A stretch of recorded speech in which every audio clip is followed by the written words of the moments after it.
যৌথ বাহিনীর অভিযানে 2 জন নিহত এবং 5 জনকে আটক করা হয়েছে। গেল রাতে রাজধানীর মোহাম্মদপুরে এই অভিযান পরিচালনা করা হয়। মোহাম্মদপুর জোনের সহকারী পুলিশ কমিশনার AKM মেহেদী হাসান বলেন, গোপন সংবাদের ভিত্তিতে চাঁদ উদ্যান এলাকায় অভিযান চালানো হয়। এ সময় সন্ত্রাসী ও যৌথ বাহিনীর পাল্টাপাল্টি গুলিতে 2 জন নিহত হয় আর 5 জন আত্মসমর্পণ করে। এ ঘটনায় 2 জন সামরিক সদস্য আহত হয়।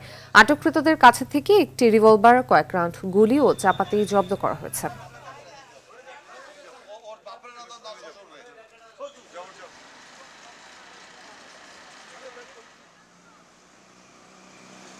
তারা স্যান্ডার না করে বরং আমাদের লক্ষ্য করে যৌথ বাহিনী লক্ষ্য করে গুলি করা শুরু করে। সেনা কর্মকর্তা এবং পুলিশ কর্মকর্তাদের জীবনমান রক্ষা করার স্বার্থে তখন আমাদের পক্ষ থেকেও ফায়ার করা হয়। 5 জনকে বাসার বিভিন্ন অ্যাঙ্গেল থেকে আটক করি।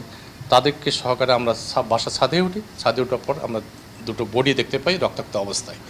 তাদের কাছে একজনের হাতে একটা আমরা .22 বরের পিস্তল দেখতে পাই, আরেকজনের কাছে আমরা চাপাতি দেখতে পাই। এই মুহূর্তে মোহাম্মদপুর থানা থেকে সরাসরি যুক্ত হচ্ছেন সহকর্মী বিপুল দেবরায়। বিপুল, আসামিদের বিরুদ্ধে মামলা হয়েছে কিনা আমাদের জানাবেন বিস্তারিত।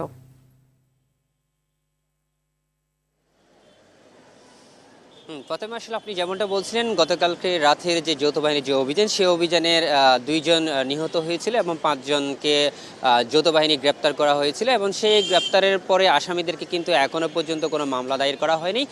কারণটা হচ্ছে সে মামলা দায়ের যে বিষয়টি তারা না করে তাদেরকে নিয়ে কিন্তু একটা অভিযানে নেমেছে। অর্থাৎ আমরা মোহাম্মদপুর থানায় এসেছি, মোহাম্মদপুর থানা থেকে আমরা যে তথ্যটাকে পেয়েছি যে মোহাম্মদপুর থানার পুলিশ আমাদেরকে জানিয়েছেন যে যাদেরকে আটক করা হয়েছে তাদেরকে নিয়ে কিন্তু এখনো সেই যৌথ বাহিনীর অভিযানটি চলমান রয়েছে।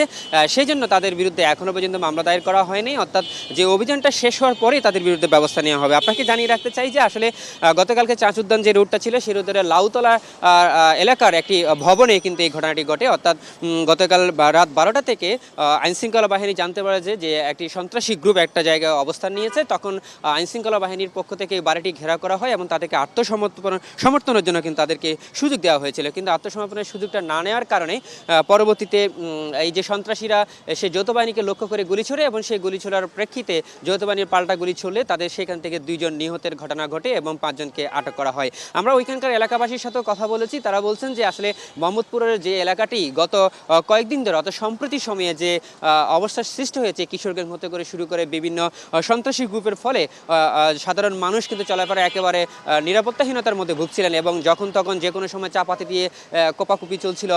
অর্থাৎ সন্ত্রাসী কর্মকাণ্ডের যে ছিনতাই রাহাজানি যা ছিল সবকিছু মোহাম্মদপুর এলাকায় ধরে রাজধানীর বেশ কয়েকদিন ধরে এই জিনিসটি উঠে আসছিল এবং গণমাধ্যমে উঠে আসছিল যে আসলে আইনশৃঙ্খলার যে অবনতি যে মোহাম্মদপুর এলাকা সেটি একেবারে ফুটে উঠছে। সেই থেকেই ডেভিল হান্ট যখন পরিচালনা করা হয় সরকারের পক্ষ থেকে, সেই ডেভিল হান্টের যে যৌথ বাহিনীর যে অভিযানটি সেটি ওই দিন থেকে কিন্তু চলমান ছিল এবং তার ধারাবাহিকতায় গতকাল রাতেও কিন্তু এই মোহাম্মদপুর এলাকায় কিন্তু যৌথ বাহিনীর যে অভিযানটি সেটি চালানো হয় এবং সেই চালানোর প্রেক্ষিতে কিন্তু সাধারণ মানুষের মধ্যে কিছুটা ভয় কেটে উঠেছে। আমরা সাধারণ মানুষের সাথে কথা বলেছি, স্থানীয় দোকানদার হতে শুরু করে যারা কাজ করছেন তারা বলছেন যে আসলে গত সম্প্রতি সময়ে যে পরিমাণ আতঙ্ক ছড়াচ্ছিল এলাকার মধ্যে সেটি কিছুটা কেটে উঠেছে এবং গতকালকে যে অভিযানটি সেই অভিযানের ফলে যে 2 জন নিহত হয়েছে এবং যে যাদেরকে ধরা হয়েছে, পাশাপাশি এই যে যৌথ বাহিনী অভিযানের ফলে যে সন্ত্রাসী গ্রুপটি কিছুটা নীরব রয়েছে সেটিতে তারা অনেকটাই স্বস্তি প্রকাশ করেছেন এবং তারা বলছেন যে এই ধরনের অভিযান যাতে অব্যাহত থাকে, কারণ সাধারণ মানুষ খুব